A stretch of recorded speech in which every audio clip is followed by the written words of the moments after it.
Meus amigos, vamos retornar agora do nosso intervalinho e, como sempre, o material que me chegou se materializa na minha famosa colinha, o material que foi feito chegar às minhas mãos para que pudéssemos tentar aí tirar as dúvidas, as nossas dúvidas com essas perguntas, com o material que chegou, que acaba sendo bem interessante. São perguntas bem bacanas na noite de hoje, não acharam?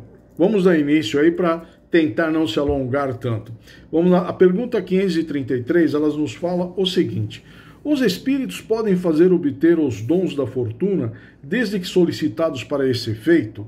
E aí eu diria que tem um complemento, a 533A, são os bons ou maus espíritos que concedem esses favores?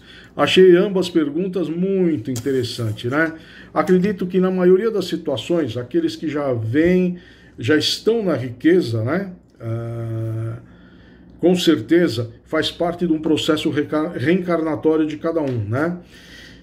O famoso contrato de confidencialidade, né? A maletinha, o plano reencarnatório lá dentro da nossa maleta, com tudo, né? O livrinho do que devemos e do que não devemos fazer, né? Mas também faz parte do projeto reencarnatório mudanças ao longo da jornada, como às vezes uma pessoa muito humilde, sem recursos nenhum, ganha na loteria, ou aquele também que é muito afortunado, acaba por destino, sei lá, por alguma infelicidade, perder tudo, né? E acabar ele passar para o lado da pobreza extrema, né? Às vezes muito por mau uso daqueles recursos que estavam com ele. Mas enfim, isso faz parte do processo de cada um. Como em todos os casos, sempre poderão haver mudanças de trajeto. Então, aquele que está naquela situação de penúria acaba ganhando na loteria, aí na Mega Sena, na quina, sei lá, algum grande prêmio, né? E vai ser colocado na mão dele e acabará sendo um divisor de águas para ambos, né? Aquele que já veio com a riqueza e aquele que acaba adquirindo a riqueza, né? O divisor de águas que eu digo são os acertos ou erros, pois, de certo modo, a riqueza leva o homem a uns perigos morais, cria facilidade, cria ilusões, dá uma ilusão de poder, facilidades, prazeres de todas as ordens, principalmente bebida, sexo, drogas. Então a pessoa tem que saber fazer um uso muito bom disso, senão acaba se tornando um elemento de perdição. Não diria isso, que jamais Deus vai colocar alguma coisa na mão de alguém que provoque o seu erro. Não, ele coloca o seu livre-arbítrio, como sempre, será o responsável pelos seus atos, pelas suas atitudes, né? O mau uso que você fizer daquilo. Imagine hoje, ainda numa situação que estamos, várias famílias, muitas mesmo, passando pela privação de não poder sair para trabalhar, ou mesmo aqueles que, entre aspas, chamamos de marreteiros, eles só podem estar trabalhando quando tem gente na rua. Se não tem ninguém na rua, eles não têm como. Eles não têm um delivery para entregar esse tipo de material. E mesmo aqueles que dependem de ajuda financeira, uma moeda, alguma coisa, né, que estão na mendigância, se não tiver ninguém na rua, eles já passam por necessidades. Imagina sem ninguém. Então existe uma quantidade muito grande de pessoas precisando de ajuda, né? Um quilo de alimento, alguma coisa nesse sentido. Então, o bom uso que se pode fazer de uma fortuna, quando se tem, é esse. É se ajudar ao próximo, criar empregos, ser justo na condução do trabalho, não ser um carrasco, não deixar o poder subir a cabeça, não deixar a ambição, as facilidades da vida fazerem eu perder o caminho. Então, é algo que Deus coloca nas nossas mãos. Ele não vai colocar falando, vou te colocar porque você vai se perder com isso. Ele coloca porque ele acredita, você vai fazer um bom uso desse material. Ele é perigoso, mas eu estou pondo na sua mão algo de perigo que você saberá manuseá-lo. Então, tudo isso sempre depende de nós. Se ele coloca a fortuna nas nossas mãos, é porque ele confia que daremos um bom uso a ela. Se dermos um mau uso, não é responsabilidade dele nem do mentor, né? Muito menos de Deus. E o mentor, ele vai chegar no final e vai fazer aquele velho gesto, né? Não te falei, não te disse. sempre a responsabilidade vai ser nossa, né?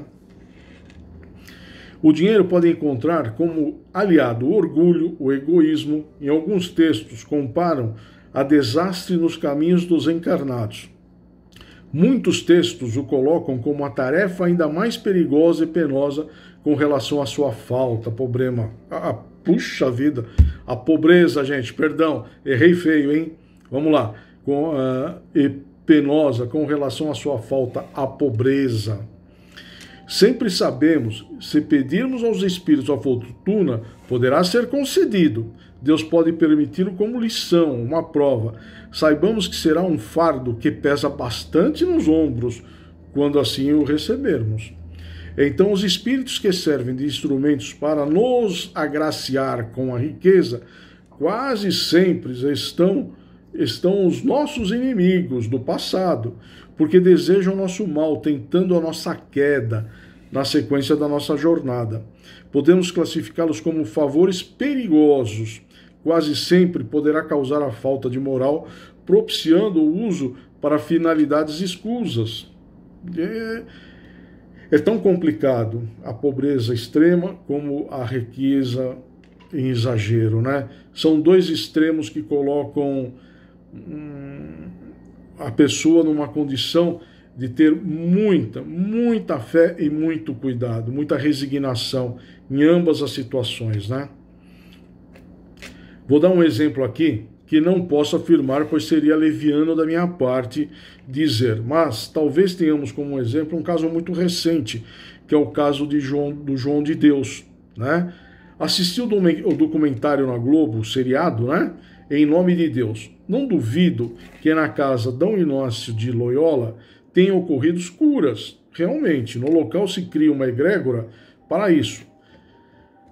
Que muitos médios possam ter praticado a cura, até mesmo João de Deus, por que não?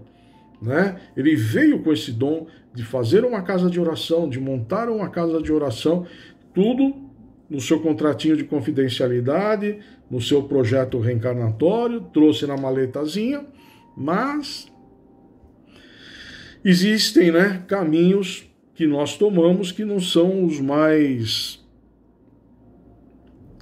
edificantes, vamos chamar, né? Mas, assistindo lá, pequenos detalhes acabam chamando a atenção. Por exemplo, a cadeira que ele se sentava. Quem tiver a oportunidade de assistir vai ver. Era quase como um trono, como se ele fosse acima do bem e do mal ali. Poderia dizer que seria uma certa prepotência ou já uma grande vaidade por parte dele. Se puderem assistir, observe que quando famosos estavam no local, eles eram transformados em seus ajudantes, porque davam mídia, acompanhavam de perto as cirurgias. Ele gostava de fazer um certo teatro quando estava sendo filmado. O mau uso do dinheiro nos faz sentir acima da lei. Somos totalmente poderosos, né? Triste ilusão. E nesse seriado mostra-se que havia corrupção até no pequeno aeroporto. Se cobrava a comissão das pousadas. Enfim, ele vendia água fluidificada, ele vendia os outros remédios. Então ele prescrevia lá as receitas e tal. Mas se criou uma riqueza, uma indústria diante de tudo aquilo. Avião, armas, fortuna, pousadas, fazendas, mexer com mineração, a pessoa acaba se perdendo, né? Realmente ele poderia possuir esse dom, por que não, né? Tudo são dois pontos, dois lados, sempre como eu falo, um positivo e um negativo. Ele poderia estar sendo assistido nas curas por entidades negativas. Sabemos que elas são capazes de fazer cura também. Mas são entidades nada evoluídas, que vão te cobrar um preço por tudo aquilo. Que poderiam estar à procura da própria vingança, de se vingarem dele. Ou para ter mais próximos prazeres terrenos, como o sexo.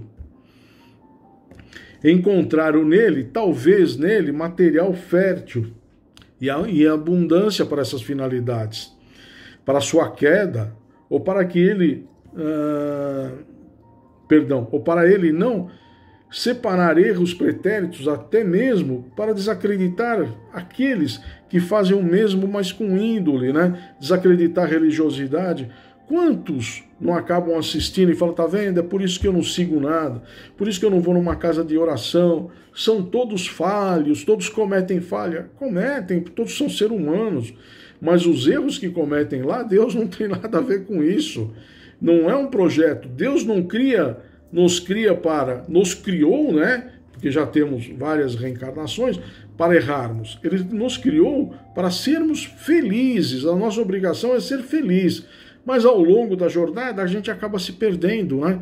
E se perde com facilidade, né? Hoje, sei lá, ele deve ter 80 anos. Mas o que são 80 anos? Ou até ele desencarnar, que desencarne com 100, o que são 100 anos diante da eternidade? Então, é um erro que se comete, a vaidade, a gente acaba abrindo espaço para espíritos menos evoluídos se achegarem a nós, né? Tudo isso é um complicador. E o dinheiro traz essa facilidade. Mas por que somos invigilantes, né?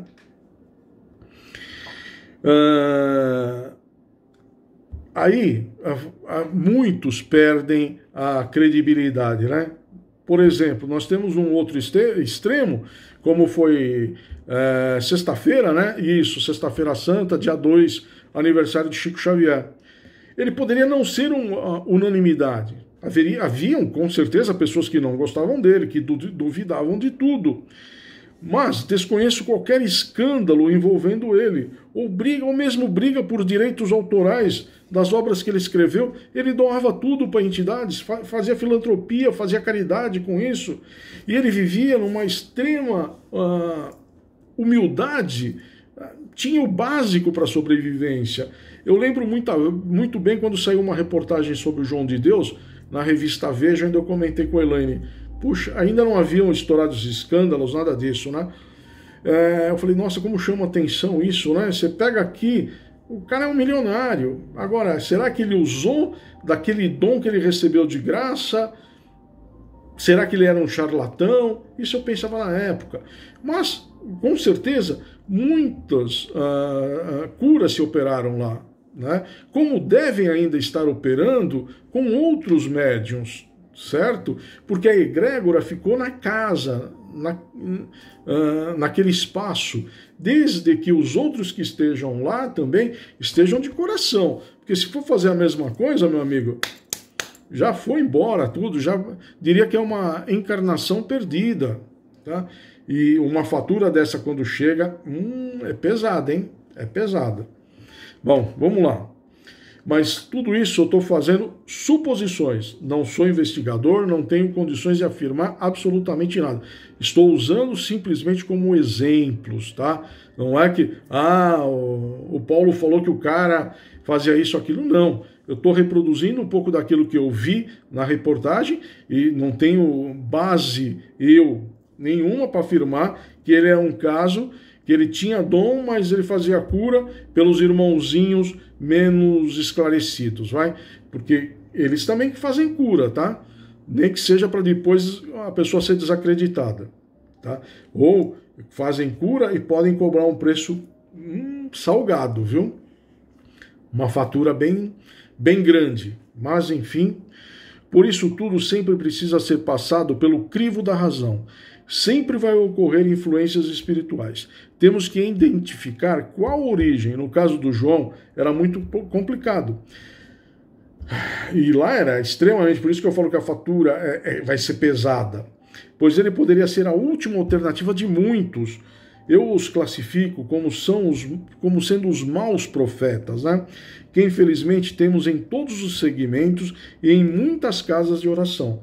Temos padres, pastores, infelizmente, maus profetas, vamos assim chamá-los, nós temos em todo segmento.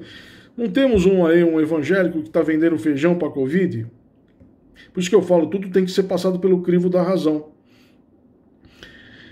Deus tenha piedade, porque essa fatura, quando chegar de todos esses maus profetas, que são a última esperança de muitos, ela é cruel, não cabe a nós julgarmos. Mas temos que observar para não cairmos em erros como esses. Nós temos que praticar a caridade, praticar a ajuda, sem imaginar um retorno, um troco, uma facilidade lá na frente. Vou ajudar fulano porque lá ele vai poder me ajudar. Jamais devemos pensar isso. Jamais isso deve passar pela nossa mente. Temos que ajudar independente de quem for. Tá? Às vezes eu brinco, né? Isso tudo na vida é um jogo. Se alguém está perdendo, esse alguém vai tentar virar o jogo. E no caso dos menos evoluídos, encontram um material farto quando o médium é invigilante. Chamo de médium aqui todos com algum dom desenvolvido, ou diria emprestado por Deus, independente da casa de oração a que venha a pertencer. Tá? Então Deus nos empresta aquilo. Então saibamos fazer um bom uso disso. Tá? Um bom espírito aconselha o seguinte: se ganhaste alguma fortuna de repente, tem cuidado na sua aplicação. Ela poderá ser motivo de glória para a tua vida ou motivo de desespero. Deves pedir aos espíritos riquezas. Trabalha. É a resposta. Quer riqueza? Trabalha, meu amigo. Mas, enfim. Aqui vem um complemento que, se Deus achar conveniente, te proverá sem agressão às forças superiores. Deixa que o Senhor faça a sua vontade e não a tua, visto que, de certo modo, o homem não sabe o que pedir. Tem uma brincadeira para quem gosta sempre de futebol, né? Se Macumba ganhasse jogo, não é? Campeonato baiano terminaria empatado, né? Então você imagina, se todos fossem pedir dinheiro, como é que ia ficar o planeta? Agora eu recordo de um filme, O Todo-Poderoso, com o Jim Carrey, que é o Máscara, né? Então ele assume aquela posição de Deus. Deus tira férias e dá para ele conduzir o mundo, né? E aí ele faz uma aberração. Todo mundo que joga na loteria ganha. A consequência é que todo mundo ganha, mas ganha pouco. O que acontece? Todo mundo reclama. Eu ganhei na loteria essa porcaria e tal. Pá. Então é o que acaba acontecendo. Então Deus dá e os espíritos dão. Quando tiver na prova, sem dúvida nenhuma, e principalmente quando tiver alguma utilidade nobre para isso, né? Senão todo mundo vai pedir para ganhar na Mega Sena, todo mundo ganha menos do que o valor do jogo, vai todo mundo reclamar, né? Mas para ganhar isso eu não queria ganhar. Fala que eu tenho sorte. Que sorte é essa? Eu sou um azarado. Aí vai trazer mais coisas ruins porque vai ficar vibrando negativamente, né? Mas somos assim, né?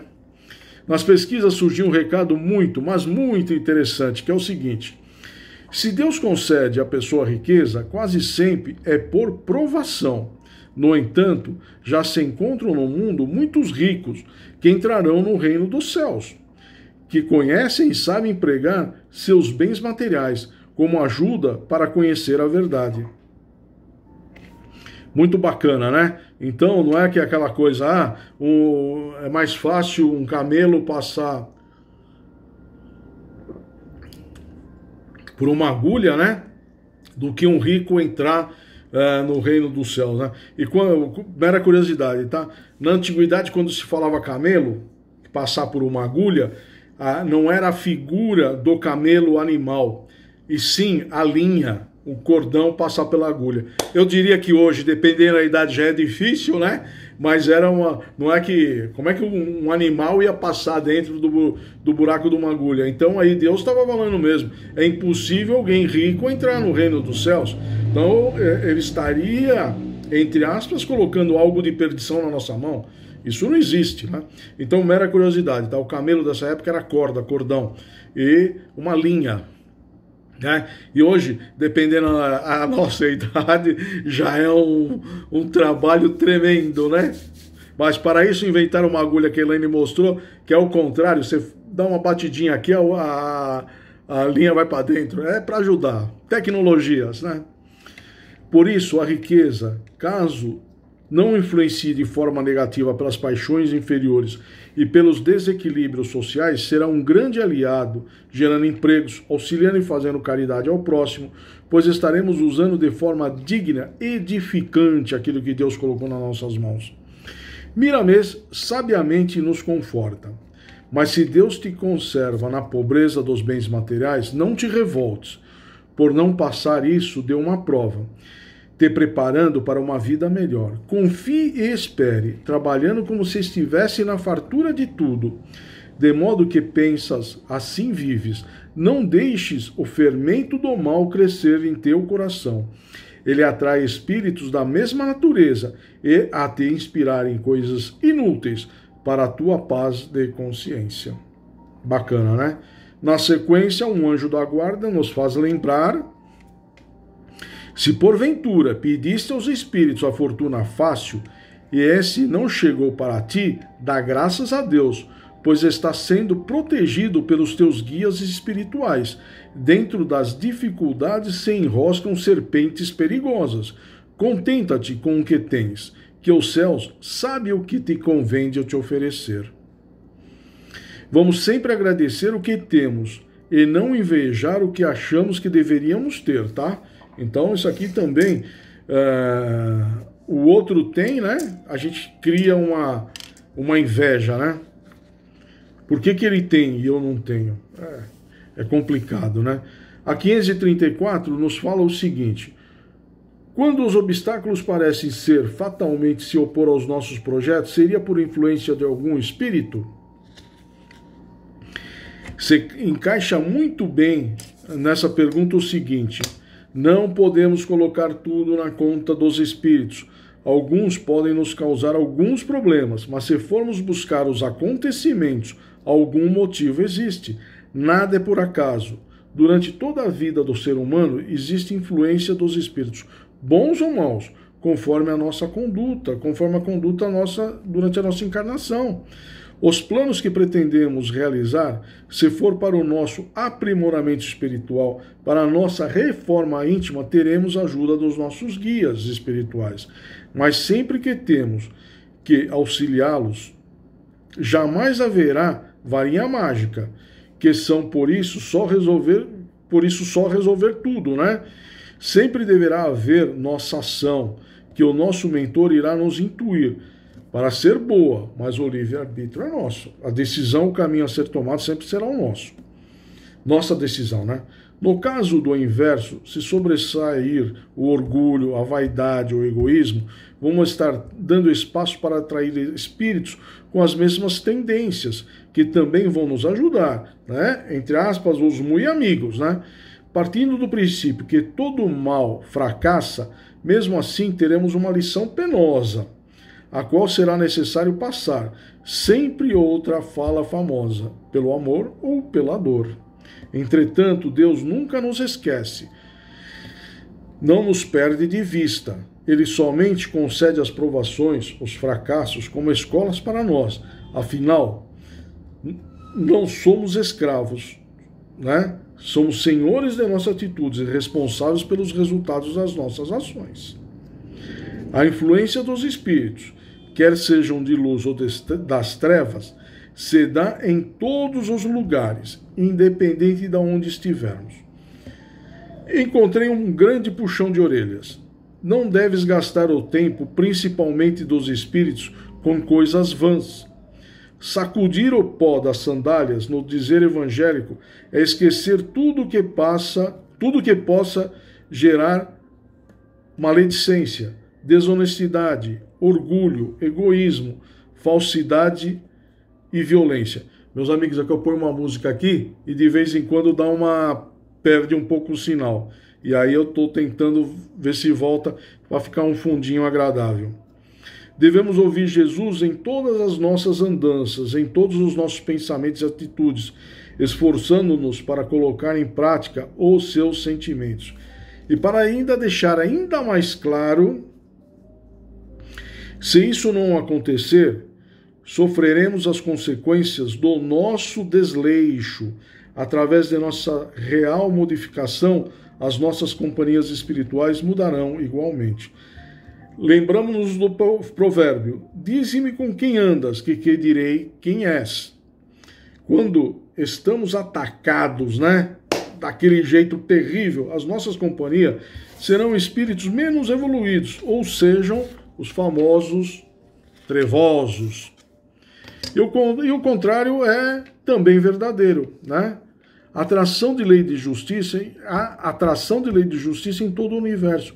Os iguais sempre se reúnem, festejam juntos as boas ou más tendências, né? Então isso sempre haverá, né? Bons e maus espíritos, influências espirituais sempre haverão. A última dessa noite, né? A 535. Quando nos acontece alguma coisa feliz, é o nosso espírito protetor que devemos agradecer? E aí tem as outras, né? O que aconteceria se negligenciassem em agradecer? E tem mais uma que é, entretanto, há pessoas que não oram, nem agradecem, as quais tudo sai bem. É onde dá a famosa invejinha, né? Aí vem aquela invejinha branca. Não, inveja é inveja mesmo, gente. Vamos lá. O material se materializou da seguinte forma: quando alguma coisa de bom nos acontece, o nosso maior dever é agradecer a Deus pelo bem que Ele nos concedeu e, em seguida, estender o agradecimento aos nossos mentores, protetores, anjos da guarda, como melhor quisermos classificá-los, né? Mas o importante é agradecer a tudo, independente do acontecimento. Temos que agradecer simplesmente a tudo. Podemos dizer graças a Deus, graças a Jesus e obrigado, mentor. Por que não começar a acrescentar um agradecimento, né? Vamos habituar, ou melhor, vamos ter educação, vamos ser educados e agradecer a quem está nos protegendo e nos ajudando. Não fazemos isso sempre? Quando alguém traz alguma coisa para nós, a noção de educação, não fala obrigado e tal. Porque também vamos agradecer a Deus, a Jesus e ao nosso mentor. Vamos colocar esse hábito, vai ser bacana isso. Tenho certeza que ele vai gostar dessa nova atitude nossa. Mostra que estamos crescendo, estamos evoluindo, né? Vamos nos habituar, ou melhor, ser educado com aqueles que nos fazem o bem. Deveria ser uma questão de educação, ficaria até mais fácil, né? Miramês fala o seguinte, olha que bacana que ele falou: a gratidão é o ponto alto que o coração pode atingir, pois é a irradiação do próprio amor. O agradecimento ainda é demonstração de educação. O que recebes que vem ao teu encontro por diversas linhas de manifestações é permissão de Deus. Ele, o Senhor do Universo, é onisciente e sabe de antemão o que mais necessitamos para o nosso bem-estar. Ele sabe de tudo.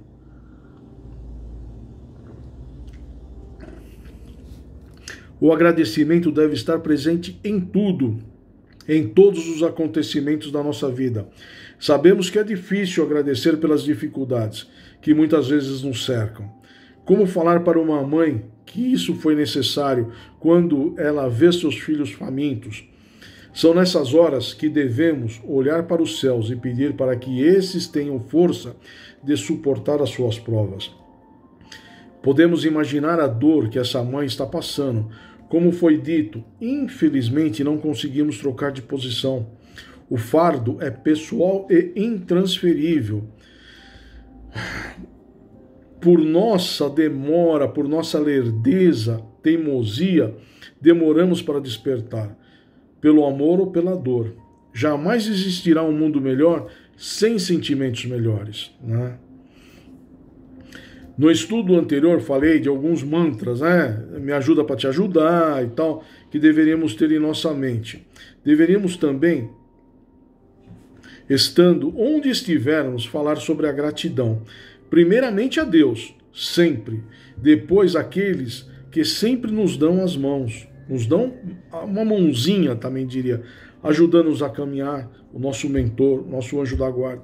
Ser grato à família, à sociedade, ao governo, aos companheiros de trabalho, aos superiores, à escola, aos professores, à natureza em todas as suas características, ao sol, à chuva, o dia, à noite, aos animais, à tecnologia, à ciência, aos médicos, aos amigos do dia a dia, os livros que nos fazem chegar as mensagens, como estamos aqui falando sobre a nossa noite de estudos, né? Com certeza, a vida na qual nada passa desapercebido. Nos devolverá essa gratidão em forma de amor. E esse amor é o alimento por excelência da nossa vida, né? Então tenhamos o hábito, tudo temos que agradecer, gente. Temos que ser gratos por tudo. Engasgadinha feia. Um mentor mandou o seguinte recado: se observas que não se lembra da gratidão pelo que recebe, está bem em muitos aspectos da vida terrena, não leves isso em conta. Tudo não passa de misericórdia da divindade, de tolerância para com os ignorantes, mas, mais tarde, se alguém deverá lutar em caminho cheio de espinhos, como Jesus disse a Paulo, no caminho de Damasco, vou te mostrar o que deve sofrer por mim. Então, aqui é aquela resposta, né? E aquele que não agradece? Meu amigo, não se preocupe com aquele que não agradece. Nos preocupemos com os nossos atos, tá? Nós já temos muita coisa para nos preocupar, para ser fofoqueirinho e ficar preocupado com o outro não agradece e tem tudo. Calma, a vida é dele. Nos preocupemos com a nossa jornada. Se a gente mal consegue resolver a nossa, nós vamos ainda se meter e ser fofoqueiro da vida do outro, vamos ser cagueta. Aquele lá, ele não agradece, hein? Você tem que fazer alguma coisa para ele. Gente, não é assim que a banda toca, que funciona. Vamos nos preocupar conosco. Meus amigos, notem que esse subitem, como prefiro chamar, influência dos espíritos nos acontecimentos da vida, como venho dizendo, é um item até muito simples, às vezes com perguntas até ingênuas, mas ele traz uma mensagem muito edificante. Nos traz a resposta para muitas de nossas ilusões, ficções e mazelas.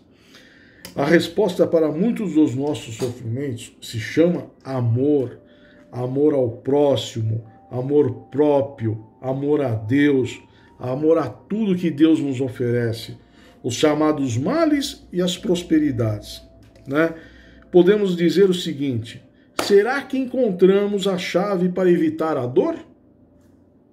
Fica aí para cada um de nós darmos essa resposta, né?